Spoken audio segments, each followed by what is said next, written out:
This is the story of a man named Stanley. Stanley worked for a company in a big building where he was employee number 427. Employee number 427's job was simple. He sat at his desk in room 427 and he pushed buttons on a keyboard. Orders came to him through a monitor on his desk, telling him what buttons to push, how long to push them, and in what order. This is what employee 427 did every day of every month of every year. And although others might have considered it soul-rending, Stanley relished every moment that the orders came in, as though he had been made exactly for this job. And Stanley was happy.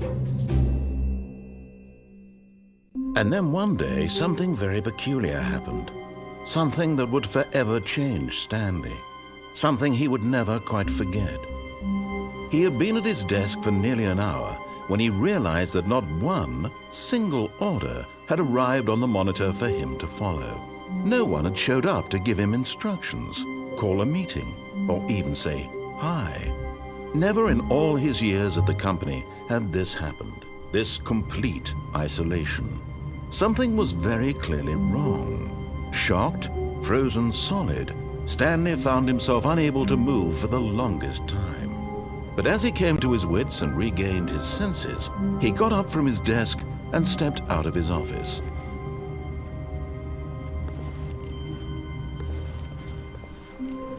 All of his co-workers were gone. What could it mean? Stanley decided to go to the meeting room. Perhaps he had simply missed a memo.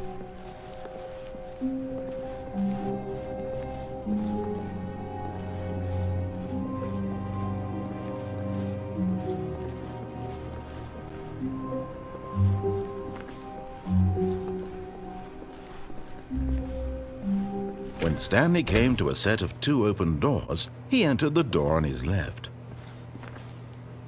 I mean, you say that, but, alright.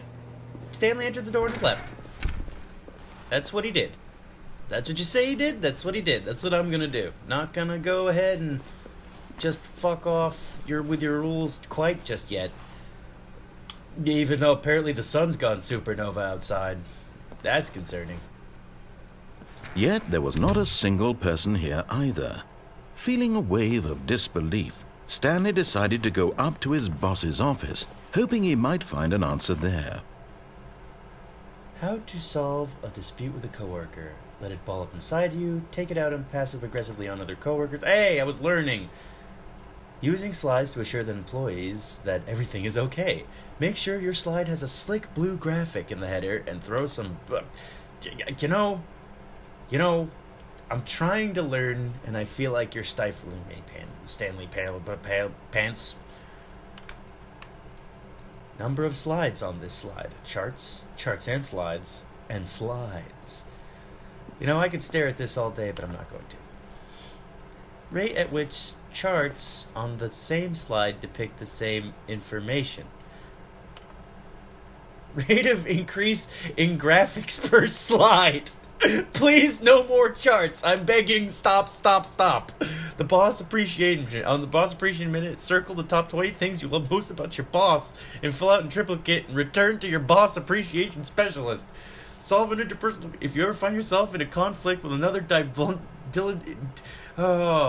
I'm too flustered by the charts. I can't... What are your dreams for the future?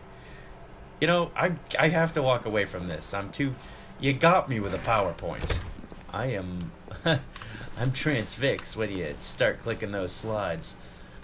Coming to a staircase, Stanley walked upstairs to his boss's office.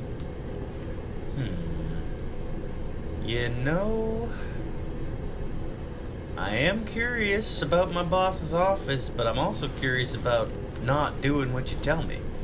What if I were to, say, go down these stairs, like so, to the... No, you know what? Let's go up and see the boss. I don't like the look of that at all. I feel like maybe the narrator knows best in this situation. He's a big omniscient voice. He's probably got like a bird's eye view of this whole thing. Probably knows what he's talking about. Probably knows what's up. But can I trust him? Boss? Stepping into his manager's office, Stanley was once again stunned to discover not an indication of any human life. Shocked, unraveled, Stanley wondered in disbelief who orchestrated this. What dark secret was being held from him? What he could not have known was that the keypad behind the boss's desk guarded the terrible truth that his boss had been keeping from him.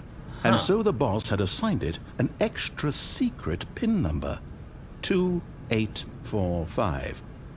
But of course, Stanley couldn't possibly have known this. Yet incredibly, by simply pushing random buttons on the keypad, Stanley happened to input the correct code by sheer luck. What? Amazing. He stepped into the newly opened passageway. So... that's unusual.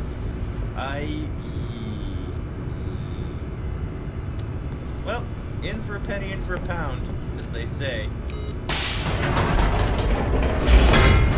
I should have thought about this like one more extra second, probably. A bit peculiar. It was a stirring of emotion in his chest, as though he felt more free to think for himself, to question the nature of his job. Why did he feel this now, when for years it had never occurred to him?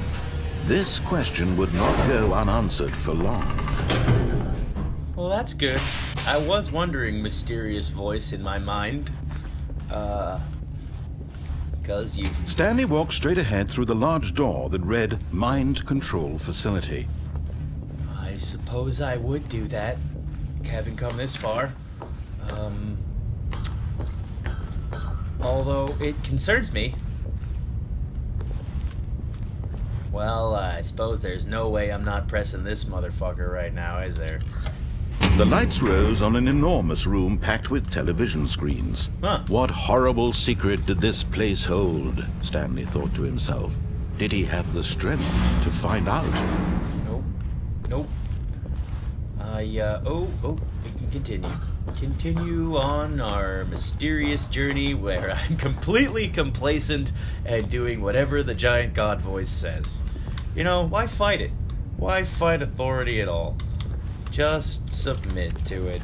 Is that anything? That looks like something. Can I look closer at that? I can.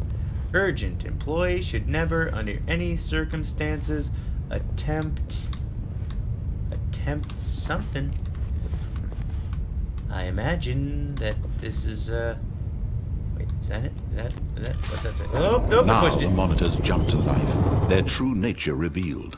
Each bore the number of an employee in the building, Stanley's co-workers. The lives of so many individuals reduced to images on a screen, and Stanley, one of them, eternally monitored in this place where freedom meant nothing. Well, today's gotten a lot bleaker than I was expecting. I really enjoyed my job of just pushing buttons that I was told to push. You know, I was having a good time. Now no one's telling me to push any This buttons. mind control facility, it was too horrible to believe. It couldn't be true. Had Stanley really been under someone's control all this time? Was this the only reason he was happy with his boring job? That his emotions had been manipulated to accept it blindly? Is it? Mysterious fey British gentleman in my mind? Is this what you're saying? Is what you're saying true? Am I nothing but a puppet of the man? No. He refused to believe it. No. He couldn't accept it. His own life in someone else's control? Yeah. Never. No. It was unthinkable. Yeah. Wasn't it? Was it even possible? Had he truly spent his entire life utterly blind to the world? Are you asking me? Are you like actually Here asking was the me? proof. The heart of the operation. Controls labeled with emotions. Happy or sad or content. Walking, eating, working. All of it monitored and commanded from this very place. And as the cold reality of his past began to sink in, Stanley decided that this machinery would never again exert its terrible power over another human life. For he would dismantle the controls once and for all. Oh. Well, I mean, sure, yeah, that's what I decided to do. Isn't it? I mean, if I do what you tell me, am I having my mind controlled? Or am I me? Nope.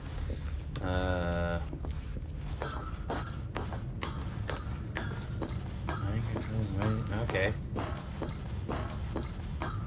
Oh. And when at last he found the source of the room's power, he knew it was his duty, his obligation, to put an end to this horrible place and to everything it stood for. Yeah, I suppose I do think that, but other hand, I've done everything that you have said so far, mysterious voice, and I'm trying not to have my mind controlled, but you're controlling my mind. Let's just do it.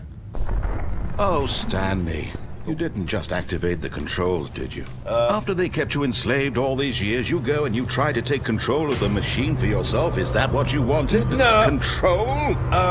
Well... Oh, Stanley, I applaud your effort, I really do. But you need to understand, there's only so much that machine can do. You were supposed to let it go, turn the controls off, and leave. Yeah! If you want to throw my story off track, you're going to have to do much better than that.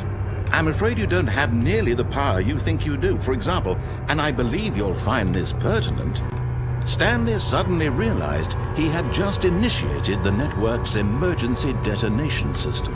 In the event that this machine is activated without proper DNA identification, nuclear detonators are set to explode, eliminating the entire complex. Why? How long until detonation then?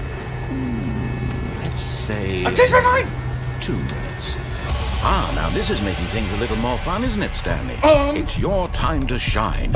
You are the star. It's your story now. Shape it to your heart's desires. What? Oh, this is much better than what I had in mind. What? What a shame we have so little time left to enjoy it. Mere moments until the bomb goes off. Okay, But what okay. precious moments each one of them is. More time to talk about you, about me, where we're going, what all this means. I barely know where to start. Okay. What's that? You'd like to know where your co-workers are? A moment of solace before you're obliterated? Oh. All right, I'm in a good mood. You're Oh, no. gonna die anyway. I'll tell you exactly what happened to them. What? I erased them. I turned off the machine. I set you free. Of course, that was merely in this instance of the story. What? Sometimes when I tell it, I simply let you sit there in your office forever, pushing buttons endlessly and then dying alone. Other times, I let the office sink into the ground, swallowing everyone inside. Oh. Or I let it burn to a crisp. I see. I have to say this, though. This version of events has been rather amusing. Watching you try to make sense of everything and take back the control wrested away from you, it's quite rich. I almost hate to see it go. But I'm sure whatever I come up with on the next go-around will be even better. Fuck! My goodness, only 34 seconds left. Jesus! But I'm enjoying this so much. You know what? To hell with it. I'm going to put some extra time on the clock. You Why are? not? These are precious additional seconds, Stanley. Time doesn't grow on You trees. fucking prick! Oh, dear me, what's the matter, Stanley? Is it that you have no idea where you're going or what you're supposed to be doing right now? I mean, Or did you sorta. just assume when you saw that timer that something in this room was capable of turning it off? I mean, look at you. Running from button to button, I'm trying. screen to screen, clicking on every little thing in this room. Frick! These numbered buttons, no, these colored ones. Or maybe this big red button, or this door. Everything, anything, something here will save me. Why would you think that, Stanley? That this video game can be beaten? Won? Solved? Do you have any idea what your purpose in this place is? No! Stanley. Fuck. You're in for quite a disappointment. But here's a spoiler for you. That timer isn't a catalyst to keep the action moving along. It's just seconds ticking away to your death. Oh. You're only still playing instead of watching a cutscene because I want to watch you for every moment that you're powerless. To see you made humble. There's gotta be a way! This is not a challenge. It's a tragedy. You wanted to control this world, that's fine. But I'm going to destroy it first, so you can't. Take a look at the clock, Stanley. I see That's it! 30 seconds you have left to struggle. 30 seconds until a big boom and then nothing. Frick. Then just you being blown to pieces. Will you cling desperately to your frail life, or will you let it go peacefully? Another choice. Make it count. Or don't. It's all the same to me, all a part of the joke. And believe me, I will be laughing at every second of your inevitable life from the moment we fade in until the moment I say, happily ever up. Frick. Well, that went poorly. Guess I have learned my lesson. Okay, alright, narrator guy. That's fair. You prick. Okay, alright, that's how you want to play it? That's how you want to do it? This is how you want to play it? That's how we're gonna play it, you son of a bitch.